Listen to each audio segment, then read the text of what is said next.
Hello friends, today we will go through the book From Plassey to Partition and After by Sekhar Bandyopadhyay.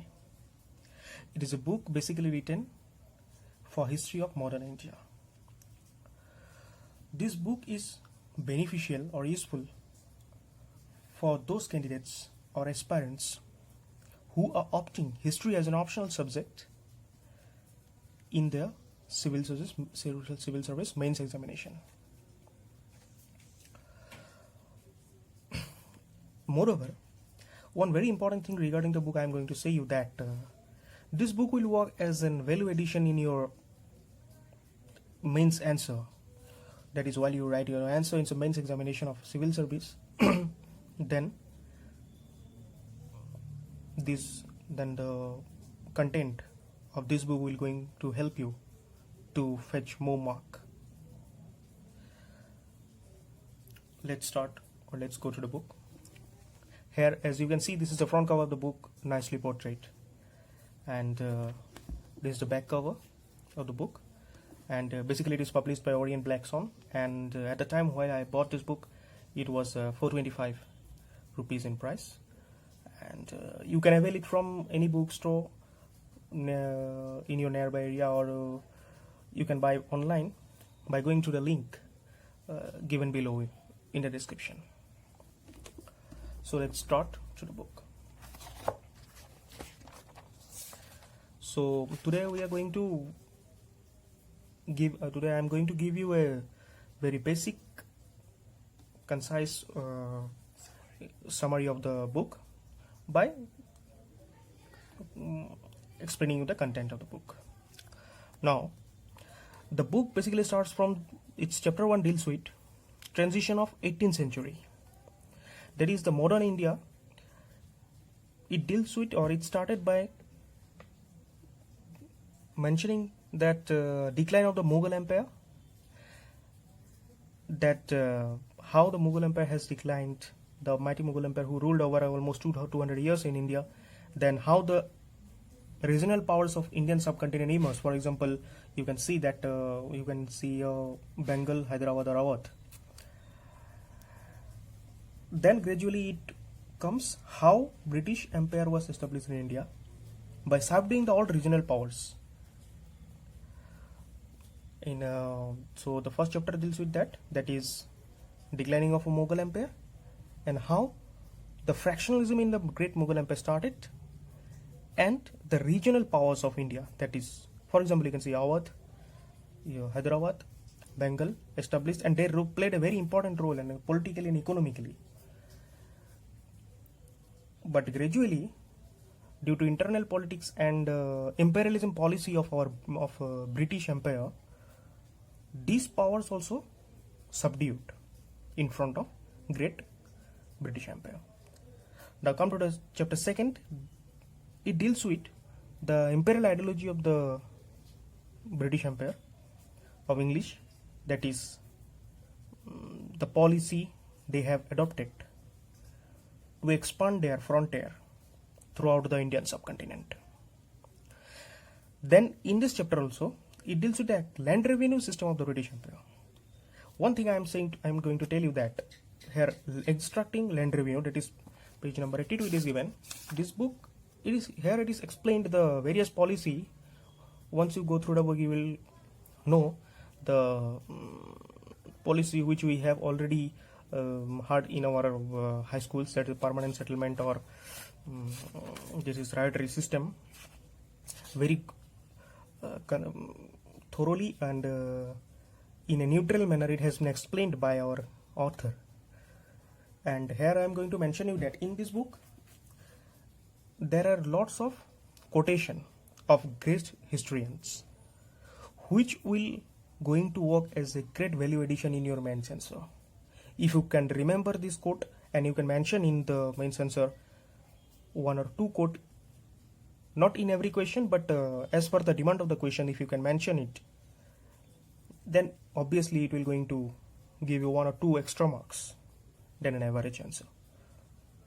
So one good thing regarding the book is that various quotations from great historians are available in this book. And moreover, maps are also given in this book.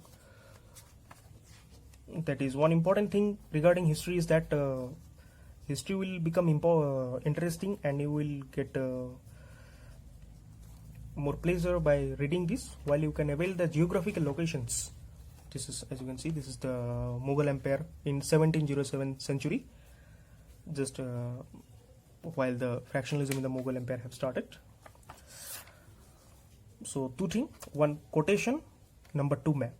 Map is given for your basic understanding, and very importantly, quotation, you can avail it from here, and the content and neutral, that is the critically, that is the each and every aspects of the policy of British till now. In chapter 2, it has been critically analyzed by covering every aspects of modern India. So chapter 3, you can see this is early Indian responses, reform and rebellion, that is the social and religious reform. The basic question which is generally asked, one or two questions you can expect in every civil service examination, it means that social and religious reforms, that is abolition of sati pratha, and the precursor of what today we call as women empowerment. The precursor had already started by Chandra Vidyasagar by trying to uprise the position of women in our society. So this deals with, and various uprisings of each tribal and peasant uprisings due to the separation they get from the mighty empire British. Then revolt of the 1857, Sepoy Mutiny. Mangal Pandey is the first freedom fighter, and that is not freedom fighter, this first martyr of the British Great Revolt of 1857, which is generally termed as the first war of independence by government of India. Then chapter 4, the emergence of, and chapter 5, sorry, chapter 4 and chapter 5 deals with the emergence of nationalism. That is, till that time, the whole India was divided among small powers, that is Bengal, Hyderabad, you can see in the J&K part, and Maharashtra, Maratha part. The concept of nationalism was absent, but chapter 4 and chapter 5 deals with how the nationalism has emerged, that is the concept of India, how it has emerged, that people started to feel that we are not separate, and the people of Maharashtra and people of suppose Assam we are same, and we are of the same nation of India. That is the concept, how it has emerged, nicely explained in chapter 4 and chapter 5. Then in chapter 6, the age of Gandhian politics. So when Gandhiji had arrived or came back from South Africa in 1915 and started with his Champaran Satyagraha, so how he mobilized the great mass of India, it is explained nicely in chapter 6, the age of Gandhian politics. Various movements, that is movements of non-cooperation movement in 1921, which is combined with our Khilafat movement.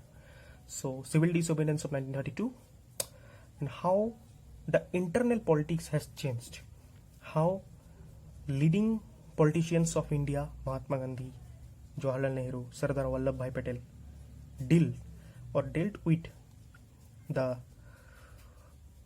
British people to get India on an independence as early as possible. So various incidents took place in this very period, and you can understand very good in a good manner by going through this chapter, Age of Indian Politics. There's many voices.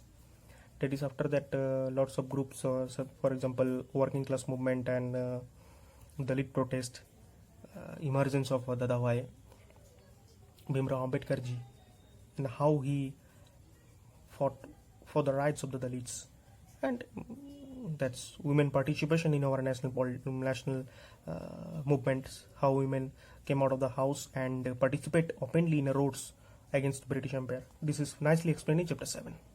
So freedom with partition, this is chapter 8, freedom with partition. So last decade of the Indian national movement is very nicely explained in the chapter 8, which deals with the Quit India movement, turbulent 40s, that is many unfortunate events also took place in 1946, 1945 in that period. So it is very nicely explained. So and chapter 9 deals with the internal polity and economic political conditions of India, how it changed after we constitute our Indian constitutions, after we get independent in 15 August of 1947, and how the political scenario of our own land has changed, and how we try to brought our country in a streamlined positions and at par with the other developed country. So this is till now the politics has been explained nicely. So you can see the map is also given, and a very important thing, one thing I have said you that you did not require any coaching or any guidance to understand the book by going through the book. In one thing I have said you, I am going to say you that first of all you go through first reading. That is, you should not try to understand in your first reading each and every line of the book. So you simply go through a simple reading. Then in the second reading you will try to understand, and in third reading you will get it with more clear. And if necessary, then you can underline it wherever it is necessary. And so this is a very useful, and I think it's a value addition and also very useful for civil service examinations who are opting history as optional subject. As far as the mains is concerned, so ancient, medieval and modern part is there in Indian history. So for modern part, Sekhar Bandyopadhyay is a very good book which can get you more marks and compete in a front line. Thank you, friends.